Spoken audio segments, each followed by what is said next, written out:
Kilometre की यात्रा करने के बाद एक दुर्घटना का शिकार हो जाती है और फिर अपनी मूल गति के 3/4 भाग से आगे बढ़ती है और गंतव्य वाई पर 90 मिनट देरी से पहुंचती है। अगर दुर्घटना 60 किलोमीटर आगे होती तो 75 मिनट देरी से पहुंचती। ट्रेन की स्पीड बतानी है और एक्स और वाई के बीच की दूरी बतानी है कि दोनों के बीच की दूरी कितनी है। तो दोनों के घरों के बीच की दूरी तो है 480 किलोमीटर। 480 आंसर आएगा क्या? पता नहीं कौन सा आंसर आएगा। और दोनों के दिलों के बीच की दूरी है वो है 0 किलोमीटर। तो आगे बढ़ते हैं। तो देखो सवाल क्या बोल रहा है। सवाल ये बोल रहा है कि कोई ट्रेन है, वो बिंदु एक्स से चलना शुरू करती है और यहाँ से 100 किलोमीटर दूर जाती है। 100 किलोमीटर दूर जाते ही यहाँ पे इस ट्रेन का हो जाता है एक्सीडेंट। ठीक है, तो आप बोलोगे सर एक्सीडेंट हो गया, अब जो ट्रेन है वो कितने लेट पहुँचेगी? तो 90 मिनट लेट हो जाएगी। 90 मिनट क्या हो जाएगी? लेट हो जाएगी। लेकिन सवाल में साथ में ये भी बोला गया है कि अगर एक्सीडेंट यहाँ से 60 किलोमीटर आगे होता, 60 किलोमीटर आगे होता तो जो ट्रेन है वो 75 मिनट लेट ही पहुँचती। अगर एक्सीडेंट यहाँ की बजाय यहाँ होता तो ट्रेन कितनी लेट हो जाती? 75 मिनट। तो मैं आपसे बोलूँगा कि 60 किलोमीटर में ट्रेन ने अपनी कितने मिनट बचा लिए? तो आप बोलोगे सर 15 मिनट बचा लिए। तो यहाँ पे लिख देता हूँ कि 60 किलोमीटर अगर दूर एक्सीडेंट हो तो ट्रेन अपने 15 मिनट बचा लेती है। 15 मिनट क्या कर लेती है? सेव कर लेती है।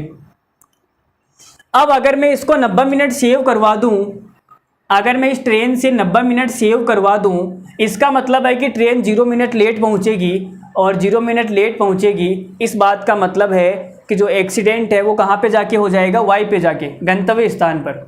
ट्रेन बिल्कुल भी लेट नहीं है, इसका मतलब स्टेशन पर ही एक्सीडेंट हो गया। तो आप बोलोगे सर 6 से गुणा कर दो ना दोनों साइड। हमने इधर भी 6 से गुणा किया और इधर भी 6 से गुणा किया, तो छक्कड़ मक्कड़ 36 और 15 छिक गए 90 मिनट। तो अगर एक्सीडेंट 360 किलोमीटर दूर जाके हो जाए, 360 किलोमीटर दूर जाके अगर एक्सीडेंट हो जाए तो ट्रेन अपने 90 मिनट सेव कर लेती है, मतलब कि 0 मिनट लेट हो जाएगी। तो यहाँ पे स्टेशन पे पहुँच जाएगी। तो टोटल दूरी कितनी हो गई? टोटल दूरी हो गई 100 और 360, 460 किलोमीटर। 460 किलोमीटर कौन से ऑप्शन में है भाई? यहाँ 450 है, ये गलत हो गया। यहाँ 450 है, गलत हो गया। 460 केवल एक ही ऑप्शन में है, तो ऑप्शन नंबर डी हमारा क्या हो जाएगा? सवाल का आंसर हो जाएगा ऑप्शन नंबर डी। और यहाँ पे 480 है, तो एक ही ऑप्शन है जिसके अंदर 460 किलोमीटर है और वो क्या हो जाएगा? हमारे सवाल का आंसर हो जाएगा ऑप्शन नंबर डी।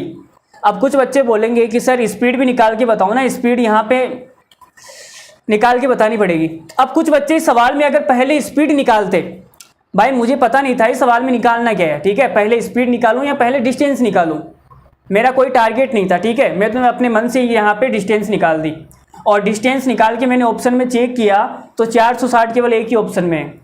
अब कुछ बच्चे यहाँ पे क्या होंगे कि सर पहले हम स्पीड निकालेंगे। अगर गलती से अभी वो पहले स्पीड निकालेंगे तो यहाँ पे दो ऑप्शन के अंदर स्पीड सेम है, एक तो ये और एक ये,